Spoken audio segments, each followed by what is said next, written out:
గురూజీ 72 గంటల్లోనే ఫోన్లోని అద్భుతమైన జ్యోతిష్య పరిష్కారం చూపిస్తారు. నమ్మండి నమ్మకపోండి, ఇది నిజం. శ్మశాన కాళి రుద్ర చౌడీదేవి ఆరాధకులు నంబర్ 1 వశీకరణ స్పెషలిస్ట్.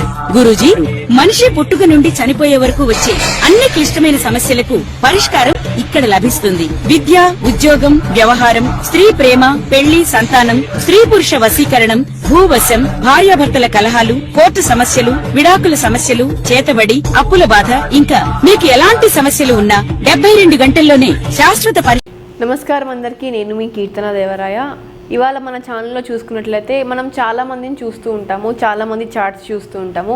మనకి జనరల్గా అండ్ వెరీ కామన్గా కనిపించేది ఏంటంటే రాజయోగాలు. ఆ రాజయోగాల్ని కొంచెం సార్ట్అవుట్ చేస్తే విపరీతమైన రాజయోగాలు, అంటే లైక్ ఈజీగా సెటిల్ అయిపోవడం, ఉన్నట్టుండి సెటిల్ అయిపోవడం జరుగుతూ ఉంటాయి. సో అసలు అవి ఎలా ఫామ్ అవుతాయి అండ్ ఒకవేళ అవి మన జాతక చక్రంలో ఉంటే మనం ఎలా తెలుసుకోవచ్చో మేషాది ద్వాదశ రాశుల గురించి చెప్పడానికి వాళ్ళు మనతో పాటు మన స్టూడియోలో ఉన్నారు celebrity astrologer, life coach RB Sudha గారు. నమస్కారం మేడం. నమస్కారం. చాలా రోజుల తర్వాత మళ్ళీ మన ఛానల్. అవును. సో అనుకున్నట్టు మనము ఈ రాజయోగాల గురించి, అసలు ఫస్ట్ రాజయోగాలు ఫామ్ అయితే ఎలా ఉంటుంది అండ్ నెక్స్ట్ మేషం నుంచి మీనం వరకు ఎలాంటి ఫలితాలు ఇస్తాయో ఒకసారి ఎక్స్ప్లెయిన్ చేయండి. తప్పక. రాజయోగాలు అంటే ఏంటని ఫస్ట్ తెలుసుకోవాలి. బేసిక్గా ఏంటంటే అందరికీ తెలిసిన విషయం, 9 ప్లానెట్స్ ఉంటాయి, 12 రాసులు ఉంటాయి, 12 భావాలు అనుకుంటాం మనము. సో తనుభావం నుంచి 12 భావాలు అంటే 12th హౌస్ వరకు మనం చెప్పుకుంటాము. అదొకటి కాకుండా ఏవైనా 2 ప్లానెట్స్ కలిసినప్పుడు మనం యోగాలు అని చెప్పుకుంటాం అనమాట. 2 ప్లానెట్స్ కలిసినప్పుడైనా సరే ఆస్పెక్ట్ ఉన్నా, అంటే పరస్పర వీక్షణ ఉన్నా, చూస్తూ ఉన్నా, లేకపోతే మాట్లాడుకుంటాం అని చెప్తూ ఉంటాం. అంటే how they are speaking with each other, అంటే how they are reacting to each other, ఇవన్నీ చూసుకుంటాం. అది ఏ హౌస్లోంచి రియాక్ట్ అవుతుందో అని చూసుకుని దాన్ని యోగాలు అని చెప్తూ ఉంటాం. దాంట్లోనే రాజయోగాలు, అవయోగాలు అని చెప్పుకుంటాం. అంటే ఏంటి రాజయోగం అంటే? ఏదైనా సరే రాజయోగం అంటే యూజువల్గా ఏంటి, నేను పైకి తీసుకెళ్లే ఒక యోగం కింద మనం చెప్పుకుంటాం. అవయోగాలు అంటే కొంచెం ఏంటంటే నెగిటివ్ ఆస్పెక్ట్ మనం చెప్పుకుంటాం అనమాట. దీంట్లోనే మనం నెగిటివ్ ఆస్పెక్ట్ మాట్లాడుకుంటున్నాం కనుక దీంట్లో ఏంటంటే మోస్ట్ ఇంపార్టెంట్ 3 హౌసెస్ ఉన్నాయి. అంటే 12లోను అంటే 3, 6, 8 అంటే కష్టమైన ఈ హౌసెస్ అనమాట. 3rd హౌస్ కొంచెం కష్టమైన హౌస్, 6th హౌస్ కష్టమైన హౌస్. అంటే ఏంటి, దానికి అప్పుల సంగతి దాంట్లోనే మాట్లాడుకుంటాం, అలాగే ఎనిమీస్ సంగతి మాట్లాడుకుంటాము. దాంట్లో ఏంటంటే మనకి లాభం లేకుండా సర్వీస్ చేయడం కూడా మాట్లాడుకుంటాం. ఓకే. 3rd హౌస్ ఏంటంటే బై ఇష్టం, బై కష్టపడటం అనమాట. ఏదైనా కష్టంతో ఫలితం తెచ్చుకోవడం అనుకుంటాము.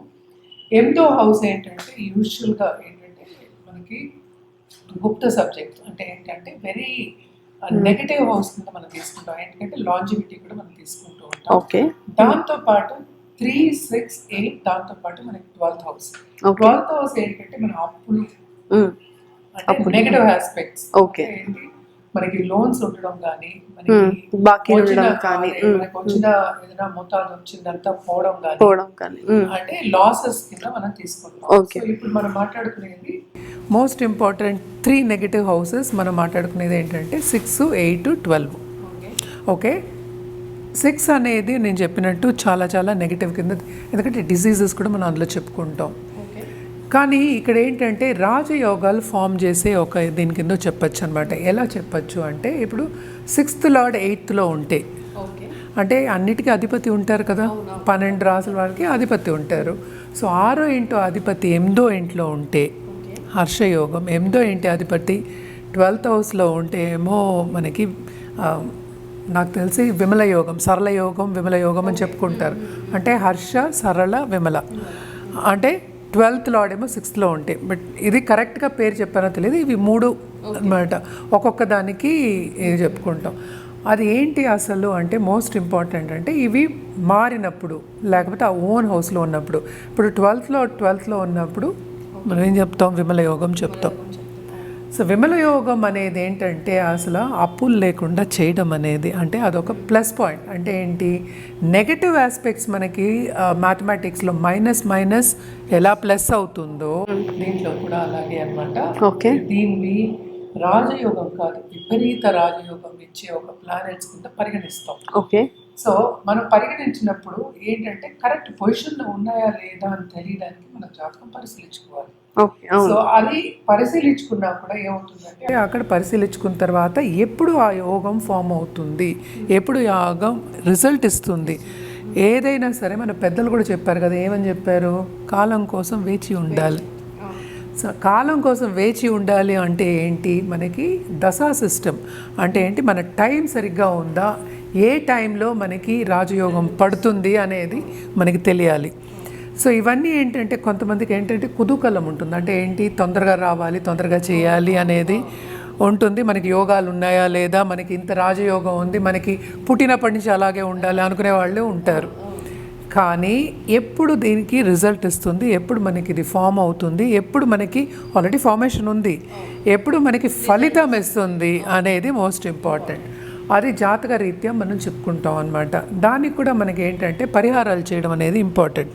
ఎందుకు పరిహారాలు చేయాలి అంటే మనకి పేషెన్స్గా ఉండి ఆ పాజిటివ్ దారిగా నడవాలి, పాజిటివిటీ అనేది పెంచుకోవాలి అన్నప్పుడు, పాజిటివ్గా ఉండాలి అన్నప్పుడు, వేచి ఉన్నప్పుడు ఏంటంటే మనం ఏంటి మనకి రెస్పాన్సిబిలిటీస్ ఉంటాయి. చాలా ఏంటంటే మనకి అవ్వట్లేదు ఒక ఫీల్ ఉంటుంది, ప్రెషర్ అనేది ఉంటుంది, యాంగ్జైటీ అనేది. సో ఇవన్నీ లేకుండా ఏంటంటే మనం కొంతవరకు ఏం చెప్తాం, పరిహారాల విషయాలు కూడా చెప్తూ ఉంటాం. ఇది చేస్తూ ఉంటే ఈ టైంకి అవుతుంది అని. ఎందుకు విపరీత రాజయోగం అంత గొప్ప విషయం అనేది మనం చెప్పుకోవాలి. ఇప్పుడు రాజయోగం అయినా గొప్ప విషయమే, ఎందుకంటే అందరూ లక్ష్మీ యోగాల గురించి మాట్లాడుకుంటూ ఉంటాము, అలాగే గజకేశ్వరి యోగాల గురించి మాట్లాడుకుంటూ ఉంటాం. విపరీత రాజయోగం అనేది ఏంటంటే మన అనుకోని దానికన్నా ఎక్కువ ఇచ్చేసి, ఇప్పుడు ఈ కాలంలో ఇదివరకు ₹1,00,00,000 మాట్లాడుకునేవాళ్ళు, ఇప్పుడు 10 కోట్లు కూడా తక్కువ అయ్యాయి, 100 కోట్లు మాట్లాడుతున్నారు, 1000 కోట్లు మాట్లాడుతున్నారు. సరే ఎక్కడికి వెళ్ళాం మనం ఏంటంటే ఎప్పటికైనా గ్రో అవ్వాలి. సో అలాగే విపరీత రాజయోగం ఏం చేస్తుందంటే ఎక్కడో చెప్పు కుట్టుకునేవాడిని ప్రెసిడెంట్ కింద తీసుకెళ్ళడం అనేది చేస్తుంది. అంటే అసలు ఏమీ లేని హీన స్థితిలో ఉన్న వాళ్ళని ఎక్కడికో తీసుకెళ్ళి కూర్చోపెడుతుంది. అలాగే మనం ఇప్పుడు చూసాము, అంటే ఇప్పుడు రీసెంట్గా కూడా చూసాము, ఒక ఆటో డ్రైవర్ అమ్మాయి ఏమో IAS ఆఫీసర్ అవ్వడం కానీ, లేకపోతే ఒక ఆఫీసర్ అవ్వడం కానీ, పొజిషన్ కూడా రావాలి. ఒకటే కాదు, అదొకటి కాకుండా గూగుల్లో కానీ పెద్ద పెద్ద MNCలో కానీ కోట్ల రూపాయలకి వాళ్ళు తీసుకున్నారు అనేది మనం చూస్తున్నాం. అంటే ఏంటి, ఆ పుష్ అనేది ఇస్తుంది విపరీత రాజయోగం. విపరీత రాజయోగం ఉన్న వాళ్ళకి మనం ఏంటంటే టైం కోసం వేచి ఉండాలి. అంటే ఏంటి, మనం ఆల్రెడీ మాట్లాడుకున్నాం ఏంటి, 6, 8, 12 ఇవన్నీ కష్టమైన ఒక హౌసెస్. సో కొంతవరకు ప్రయత్నించినప్పుడు చిన్నప్పటి నుంచి కొంచెం కష్టపడేవాళ్ళు సడన్గా పైకి వచ్చిన వాళ్ళు బోళ్ళంత మందిని చూస్తాం. అదే విపరీత రాజయోగం, అంటే కష్టంతో కూడిన ఒక పని కింద మనం చెప్పుకుంటాం. సో ఇదేంటంటే ఒక్కొక్క రాసుల వారికి ఒక్కొక్కటిగా డిఫరెంట్గా ఉంటుంది. అంటే ఏంటంటే మన హౌసెస్ అనేవి చూసుకోవాలి, అంటే ఆ అధిపతిని చూసుకోవాలి. సో ఇవన్నీ చూసుకున్నప్పుడు ఏమవుతుందంటే ఈ యోగాలు ఉన్నాయా లేవా అని మనకి తెలుస్తుంది. మనకి తెలిసిన తర్వాత మనం ఎలా ముందుకెళ్ళాలి అనేది మనం జాతక రీత్యా చెప్పడం అనేది జరుగుతుంది. మేడం, ఇప్పుడు మనం కర్కాటక రాశి వాళ్ళకి ఈ రాజయోగాలు, విపరీత రాజయోగాలు ఎలా ఫామ్ అవుతుందో, ఒకవేళ ఫామ్ అయితే ఎలా ఉంటుందో ఒకసారి ఎక్స్ప్లెయిన్ చేయండి. తప్పక. కర్కాటక రాశి వాళ్ళకి మనం చూసాము అంటే 6వ ఇంటి అధిపతి ఏమో మనకి గురువు అయ్యారు, 8వ ఇంటి అధిపతి ఏమో మనకి శని అయ్యారు, 12వ ఇంటి అధిపతి ఏమో మనకి తెలుసు బుధుడు అయ్యారు. సో ఇక్కడ చూసాము అంటే 2 లార్డ్షిప్స్ ఉన్నాయి. అంటే ఏంటి, మనకి 7th and 8th లార్డ్ ఏమో మనకి శని అయ్యాడు. సో తప్పక విపరీత రాజయోగాలు ఫామ్ అవ్వాలి అంటే ఏంటంటే ఎంత మోతాదులో ఉందో, ఎంత పర్సంటేజ్లో ఉందనేది ఫస్ట్ నిర్ధారించుకోవాలి జాతక రీత్యా. అదేంటంటే లగ్నాత్ ఎక్కువ చూస్తాము, అలాగే ఏంటంటే మనం చంద్రుడి నుంచి కూడా అంటే రాశివారిగా కూడా చూడడం అనేది జరుగుతుంది. సో బేసిక్గా ఏంటంటే 6వ ఇంటి అధిపతి 8వ ఇంట్లో ఉన్న, 8వ ఇంట్లో అధిపతి 12వ ఇంట్లో ఉన్న, 12వ ఇంటి అధిపతి ఏమో 6వ ఇంట్లో ఉన్న ఈ యోగాలు ఫామ్ అవుతాయి. అంటే హర్ష, సరళ, విమల యోగాలు అని ఫామ్ అవుతాయి. సో 12వ ఇంటి అధిపతి ఓన్ హౌస్లో ఉన్నా కూడా మనం విమల యోగం అని కూడా చెప్పుకోవచ్చు అనమాట. సో విమల యోగం అనేది ఫామ్ అయితే ఏంటంటే వాళ్ళకి అప్పులు అనేవి చాలా తక్కువ ఉంటాయి. పుట్టుకతో ఏంటంటే కొంచెం కష్టం ఉంటుంది. దాని తర్వాత యాజ్ లైఫ్ అంటే మనం ఎదుగుతున్నప్పుడు కూడా చాలా ఏంటంటే కష్టకాలం వచ్చినప్పటికీ వాళ్ళ కష్టంతో కూడా పని చేసుకుని పైకి వచ్చే ఛాన్సెస్ ఎక్కువ ఉంటాయి. ఎస్పెషల్లీ మనం చూసాము అంటే 8th లార్డ్ మనకి శని అయ్యాడు. సో శనితో కూడిన పని అంటే ఎప్పటికైనా సరే శని ప్రీతి అనేది వెరీ ఇంపార్టెంట్. అనే శని అనుగ్రహం ఉండాలి, అందుకని శనీశ్వరుడు అనుకున్నాం మనం. సో శని అనుగ్రహం కావాలి అంటే 8th లార్డ్ కూడా అయ్యారు కనుక లాంజివిటీ కావాలి, మనం పని చేయగలగాలి, ఆయుకారకుడు కూడా ఆయనే అయ్యారు కనుక తప్పక శని ప్రీతి ఉండాలి అంటే పరిహారాలు చేయడం అనేది very very important. Okay. And also మనం చూసాము అంటే 6th లార్డ్ మనకి ఏంటంటే జూపిటర్ అయ్యారు. ఓకే. జూపిటర్ అంటే గురు ఏమో ధనకారకుడు. ధనం అనేది పుట్టుకతో మనకి ఈజీగా లోన్స్ ఉన్న వాళ్ళు ఉంటారు, అప్పులు తీసుకుని ఏమీ చేయలేక అంటే లాసెస్ వచ్చి పైకి వచ్చిన వాళ్ళు చాలా మంది ఉంటారు. సో అలాంటి వాళ్ళందరూ కూడా పైకి వచ్చిన వాళ్ళు ఉన్నారు. దానికి కూడా ఏంటంటే విపరీత రాజయోగం అనేది ఒక బ్యాకింగ్ వస్తుంది, ఒక స్పైనల్ కార్డ్ లాగా బ్యాకింగ్ అనేది ఇస్తుంది అనమాట. సో తప్పక ఫస్ట్ ఏంటంటే మన జాతక రీత్యా అన్నీ ఉన్నాయా అని చూసుకోవాలి.